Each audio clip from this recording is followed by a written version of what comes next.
Assalamualaikum warahmatullahi wabarakatuh.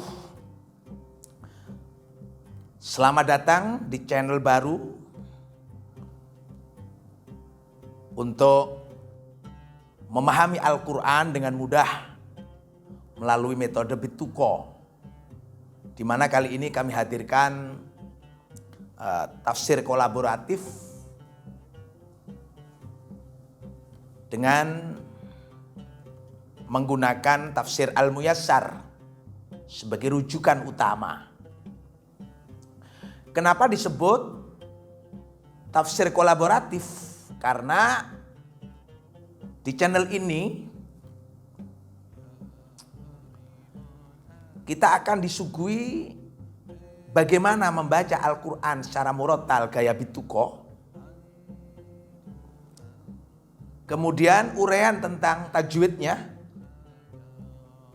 sekaligus uraian tentang nahwu shorof, i'rabnya.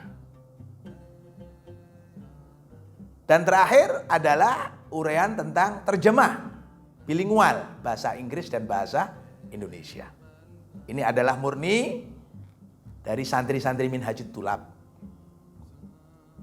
Tentunya di sana sini banyak kekurangan. Tidak ada yang sempurna. Maka kepada Allah kami mohon ampun. Dan kepada seluruh pemirsa kami mohon maaf jika di sana sini terdapat kekurangan ataupun kekhilafan. Dan kalau toh ada salah kata, salah baca, bisa disampaikan dalam kritik di dalam kolom komentar. Nah, tentunya kami membacakan tafsir Al-Muyassar ini berkait dengan ayat yang baru saja dibaca oleh para santri-santri Minhajut Thulab, yaitu suratul Fatihah. Di mana Al-Muyassar ini disusun oleh Hikmat Bashir, Hasim Haidar dan Mustafa Muslim, para ulama-ulama tafsir yang mumpuni. Termasuk juga Abdul Aziz Ismail. Mudah-mudahan ini adalah bagian daripada pencerahan dan kita semua mendapatkan hidayah dari Allah Subhanahu wa taala untuk hidup bersama Al-Qur'an, untuk selalu menyertakan Al-Qur'an dan membersamai Al-Qur'an dunia hatta akhirah.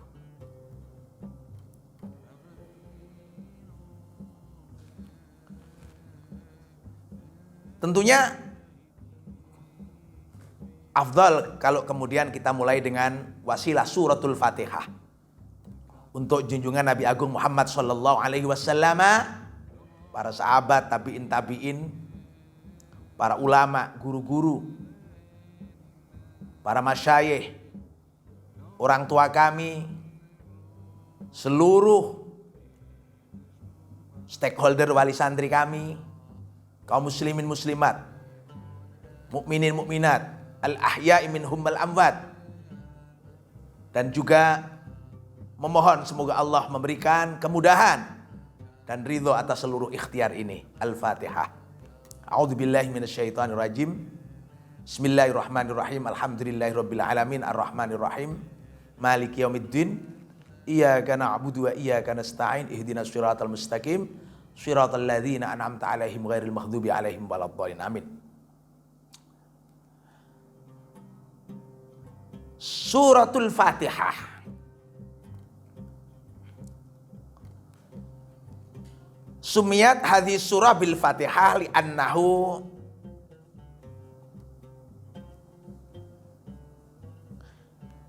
yuftatahu bihal Qur'an al-'azim wa tusamma al-mathani. Jadi surat Fatihah ini dinamakan Al-Fatihah dikarenakan ia menjadi pembuka daripada Al-Quran itu sendiri. Dan disebut juga Al-Masani karena apa? Dibaca berulang-ulang, li'annaha tuqra fi kulli raqatin. Fatihah itu dibaca pada setiap rakaat dalam sholat. As-Sab'ul Masani. Nah, juga ada beberapa nama lain di mana abtadi'u qira'atal Qur'an bismillah musta'inan bih. Saya memulai membaca Al-Qur'an ini dengan bismillah. Memulai dengan menyebut nama Allah Subhanahu wa taala sekaligus memohon pertolongan kepadanya. Bismillah, menyebut nama Allah. Allah itu alamun ala Rabb. Tabaraka wa ta'ala al-ma'bud bihaqi duna siwa. Nah, jadi Allah itu adalah nama hak daripada yang disembah. Yang berhak disembah bukan lainnya. Jadi hanya Allah yang harus disembah dan patut disembah, bukan lainnya.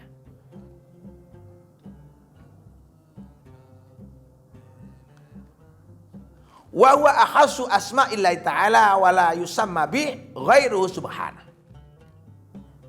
Dia adalah nama milik Allah yang tidak diperkenankan lainnya itu menggunakannya. Ar-Rahmani dzir-rahmah al-'amah alladzi wasi'at rahmatu jami'al khalq. Ar-Rahman ini adalah pemilik daripada rahmat, kasih sayang. Allah itu Ar-Rahmani, pemilik kasih sayang. Yang kasih sayang itu sangat luas, wasiat. Rahmatuh jami'al khalqi, menyentuh seluruh makhluknya. Wa rahmati wasiat kulla syai'. Artinya rahmat Allah itu menyentuh seluruh makhluk. Termasuk misalnya begini. Lalat, itu makhluknya Allah. Diberi oleh Allah itu rahmat. Kemampuan teknologi daripada lalat itu di dalam hal terbang, di dalam mengambil sesuatu dari barang, dari material yang tidak bisa diambil kembali. Maka lalat itu rahmat Allah. Dimana kalau kemudian diadopsi menjadi ilmu pengetahuan, apa yang kemudian terjadi? Manusia akan punya kemampuan teknologi terbang seperti lalat. Yang sekarang belum bisa. Belum bisa ini. Nyamuk dapat rahmat Allah. Semua dapat rahmat Allah. Maka Ar-Rahman adalah dzur-rahmah. Allah adalah pemilik kasih sayang. Yang kasih sayangnya menyentuh segala hal. Ar-Rahim bil mu'minin. Nah, kalau Rahman itu semuanya dapat. Makhluk-makhluk semua dapat. Tapi kalau Ar-Rahim, itu rahmat Allah khusus orang-orang yang beriman. Wa kana Allah Ghafurur Rahim. Ghafurur Rahim. Innallaha Ghafurur Rahim. Rahim ini milik orang beriman. Rahmat Allah yang ditujukan kepada orang-orang beriman.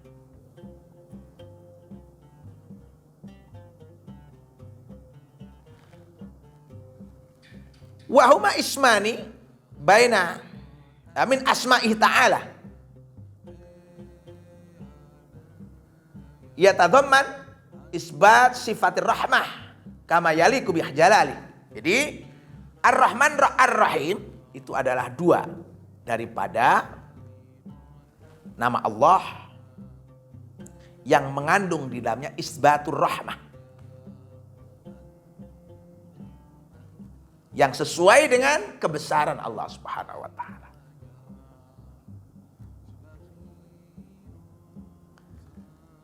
Dan mengenai bismillah ini ada satu hadis yang seharusnya menjadi pegangan kita. Yaitu kullu amrin dibalin la yubda bi bismillah fa huwa abtar. Ini hadis memotivasi kita, mendorong kita supaya segala hal dimulai dengan bismillah. Perbuatan-perbuatan baik kalau tidak dimulai dengan bismillah, cacat. Nah, cacat. Hingga disinilah kemudian yang membedakan pekerjaan kita sebagai petani, pedagang, pegawai kantoran, supir, atau apa saja perbuatan-perbuatan baik akan bernilai pahala dan bernilai ibadah kalau dimulai dengan bismillah. Jika tidak, tentu abtar, berkurang. Alhamdulillahi Rabbil Alamin. Ats-tsana 'ala Allah bi sifatih allati kulluha awsafun kamal. Jadi alhamdulillahi Rabbil Alamin. Alhamdu segala puji lillahi milik Allah. Rabbil Alamina, pendidik semesta alam. Tuhan semesta alam, pemilik semesta alam. Lafaz alhamdulillahi Rabbil Alamin as-sana, pujian Allah subhanahu wa ta'ala. Allah subhanahu wa ta'ala, di mana ia adalah pemilik seluruh sifat-sifat sempurna. Ya, seluruh sifat-sifat sempurna.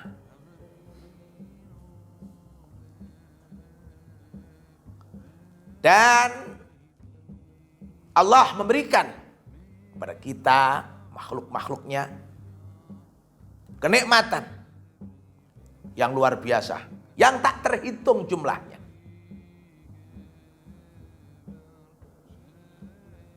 Hingga kemudian tidak ada yang berhak mendapatkan pujian kecuali Allah. Ya, tidak ada yang berhak mendapatkan pujian kecuali Allah. Kenapa? Karena ia sudah memberikan kenikmatan-kenikmatan yang tidak terhitung jumlahnya.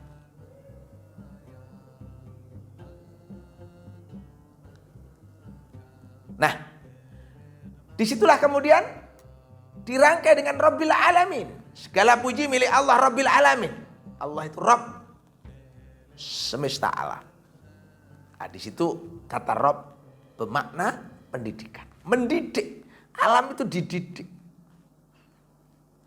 Baik itu alam semestanya berupa benda-benda, alam, planet, satelitnya, meteornya, tumbuh-tumbuhannya, semua dididik oleh Allah. Termasuk yang hidup di dalamnya. Para malaikat, jin, manusia, semua dididik oleh Allah. Dididik. Alamina, jamak daripada alam. Nah, alam, misalkan begini. PSSI, yaitu Persatuan Sepak Bola. Yang menjadi anggota di situ hanya mereka yang berminat terhadap bola dan terdaftar sebagai pengurusnya. Ini namanya alam. Alamnya PSSI. Orang lain nggak bisa masuk kalau tidak terdaftar sebagai anggotanya. Ini alamnya. Persatuan Insinyur Indonesia, yang bukan insinyur nggak bisa masuk. Ini alamnya insinyur. IDI, Ikatan Dokter Indonesia, ya hanya dokter. Nah, kita yang bukan dokter nggak bisa masuk. Nah, itu alamnya dokter. Nah, alam itu ya seperti ruangan. Makanya jamak alamina, banyak alam. Alam lahir, alam batin, alam profesi. Nah, masing-masing alam ini ada hukum-hukum yang berlaku secara khusus di dalam ruangan alam itu. Makanya kenapa kita ini tidak bisa melihat jin? Ya karena alamnya beda. Gak bisa melihat malaikat, alamnya beda. Sama dengan ID itu gak bisa masuk ke Persatuan Insinyur, alamnya beda. Nah, maka segala puji milik Allah. Allah lah yang berhak untuk dipuji. Enggak kalau kemudian ada orang memuji orang lain, kita dipuji misalkan oleh orang, maka Nabi menganjurkan untuk menolak pujian itu. Kenapa? Karena banyak orang menjadi lupa diri karena pujian itu. Jadi sombong, ya. Menjadi lupa daratan. Pujian adalah milik Allah Subhanahu wa taala. Ar-Rahmanir Rahim.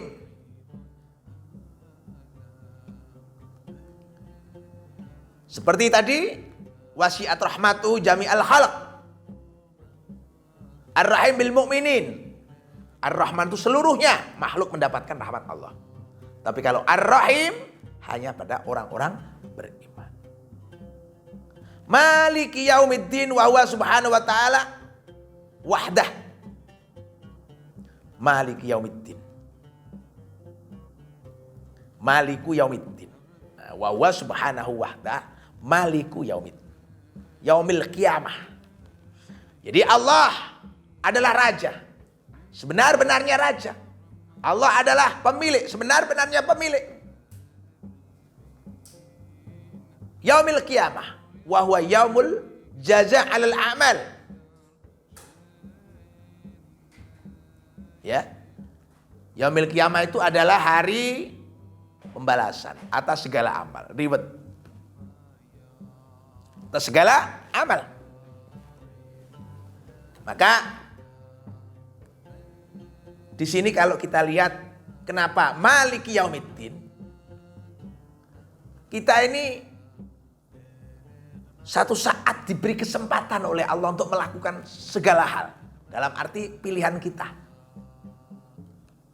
Tapi di titik-titik tertentu kita tidak punya pilihan kecuali itu hanya keputusan Allah. Pilihan kita sudah tidak ada di situ.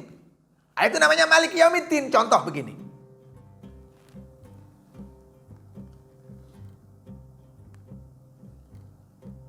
Bikat birizkihi wa ajalihi wa amalihi wa syakiyun aw sa'idun. 4 hal ini kita tidak bisa memilih. Itu ketentuan dari Allah. Bahwa kemudian kita mendapatkan rizki dari mana, itu keputusan Allah. Keputusan Allah. Kita memang ikhtiar mencari rizki. Kita kerja sebagai ini itu. Tapi keputusan mendapatkan rizki atau tidak adalah Allah. Makanya ada makhluk di dalam sebuah batu yang kita dipecah.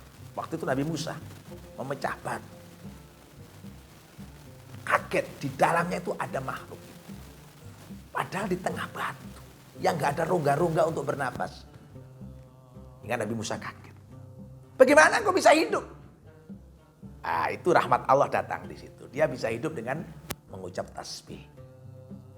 Artinya tasbih itu juga rezeki dari Allah Subhanahu wa taala. Enggak ukuran-ukurannya enggak bisa dengan ukuran kita. Itu semua adalah kekuasaan Allah. Ajal, jatuh tempo, kematian orang. Itu ketentuan Allah. Ketika kita sehat, kita bisa melakukan banyak hal. Tapi untuk kapan mati itu adalah ketentuan Allah. La yastakhirun wa la yastaktimun. Ditunda enggak bisa, dipercepat juga tidak. Sekaya apapun orang, waktunya mati ya mati. Itu yang namanya Maliki Yaumiddin. Pada saat dimana koharnya Allah memaksa kita untuk mengikuti ketentuan Allah. Nah, ketika kita dipaksa untuk mengikuti ketentuan Allah, itulah bagian daripada instrumen Maliki Yaumiddin. Iyyaka na'budu wa iyyaka nasta'in.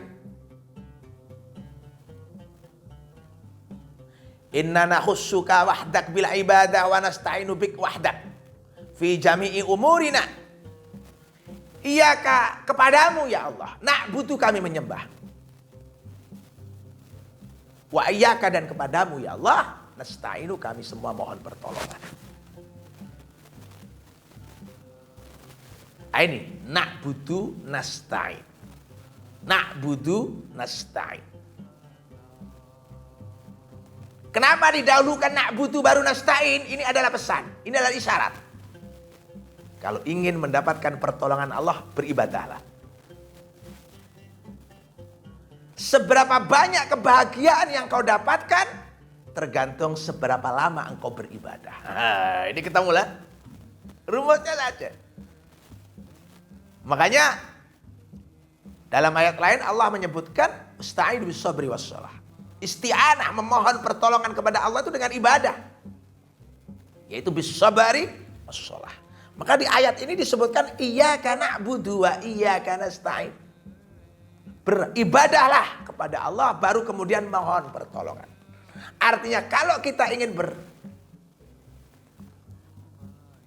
mohon kepada Allah Subhanahu wa taala pertolongan, dikabulkan permohonannya, ya, maka beribadahlah dengan sungguh-sungguh. Ya, beribadahlah dengan sungguh-sungguh. Diketemu, kita punya maksud apa? Salat 2 rakaat mohon kepada Allah. Namanya iyyaka na'budu wa iyyaka nasta'in. Istilahnya begini, megawe dhisik tak bayar. Ya, ibadah itu megawe nang Allah. Allah bayar nang awake dhewe.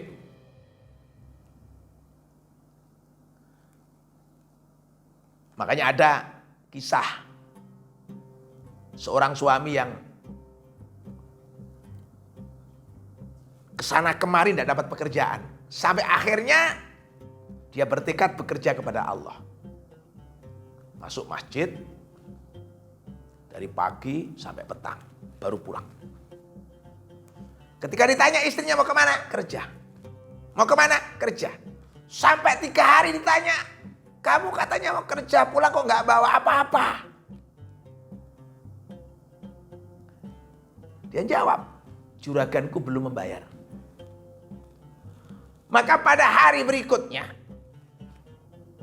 ketika ia pulang dari tempat kerja, dalam tanda petik masjid,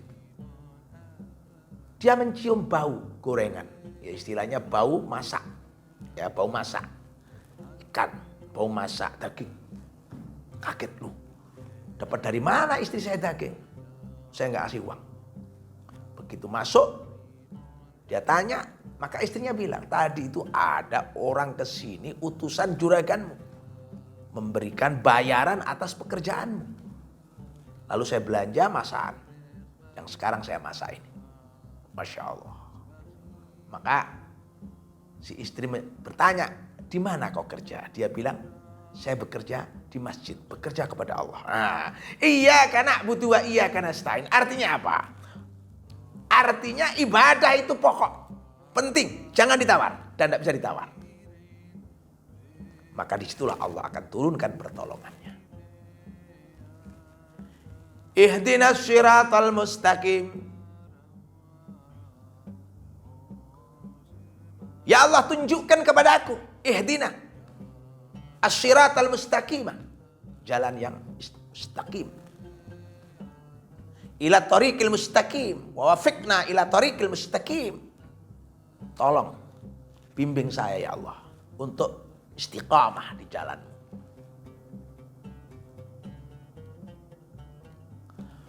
Wa tsabbitna 'alaihi hatta nalqa.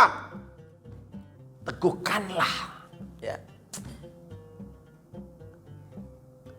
kakiku ini untuk tetap di jalanmu hingga aku menemuimu, hingga aku sowan ke hadapanmu. At-tariq al-mustaqim itu apa? Wa huwa al-Islam. Alladhi huwa at-tariq al-wadih al-musil ila ridwanillah wa ila jannati. Jalan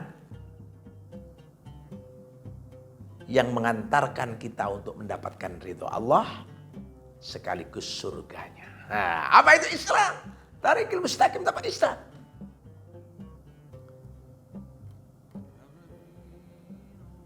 Maka fala sabila ila sa'adatil abdi illa bil istiqomati alaih. Enggak ada jalan untuk mendapatkan kebahagiaan kecuali istiqamah di jalannya. Kebahagiaan didapat dari mana? Dari istiqamah di jalan Allah. Maka kalau kita hari ini galau, kita sedih, kita susah misalnya, kembali ke agama. Di sana kita akan temukan kebahagiaan itu pasti. Jangan khawatir. Rahmat Allah itu ada. Menyentuh kita orang-orang beriman. Allah kasih pertolongan. Allah kasih pertolongan. Ya, Allah kasih pertolongan. Shiratal ladzina an'amta 'alaihim ghairil maghdubi 'alaihim waladdallin. Maka dijelaskan di sini shiratal ladzina an'amta 'alaihim. Shiratal mustaqim adalah shiratal ladzina an'amta 'alaihim. Jalan orang-orang yang engkau telah berikan nikmat kepada mereka. Ghairil maghdubi bukanlah jalan yang ditempuh oleh orang-orang yang kau murkai. alaihim atas mereka. Waladhdallin dan juga bukan jalan orang-orang yang sesat. Ya. Bukan jalan orang-orang yang sesat. Ya, bukan jalan orang-orang yang sesat. Nah, siapa an'amta alaihim minan nabiyyin wasiddiqin wasyuhada wassalihin. Nah, orang-orang yang disebut mendapat nikmat dari Allah adalah para nabi, siddiqin, syuhada, sholihin. Masya Allah. Jalan yang ditempuh oleh mereka. Jadi kalau kita ditanya, mau kemana kau itu hidup? Aku mau mengikuti jalan orang-orang pendahulu kami, yaitu para nabi, para syuhada, sholihin itu. Itu adalah jalan yang harus kami ikuti. Bukan jalan yang dimurkai oleh Allah. Orang-orang yang dimurkai oleh Allah. Yaitu orang-orang yang menyekutukan Allah. Bukan itu. Bukan pula jalannya orang yang sesat. Yaitu orang-orang yang tidak percaya kepada Allah. Ateis. Nah, inilah. Mudah-mudahan tafsir daripada Al-Fatihah ini bermanfaat. Sekali lagi, belajar Al-Quran itu mudah. Bituqa adalah salah satu metode yang lengkap. Di situ ada mujawadnya, ada mu'rabnya, juga ada mutarajimnya. Terima kasih. Alhamdulillahirabbil alamin.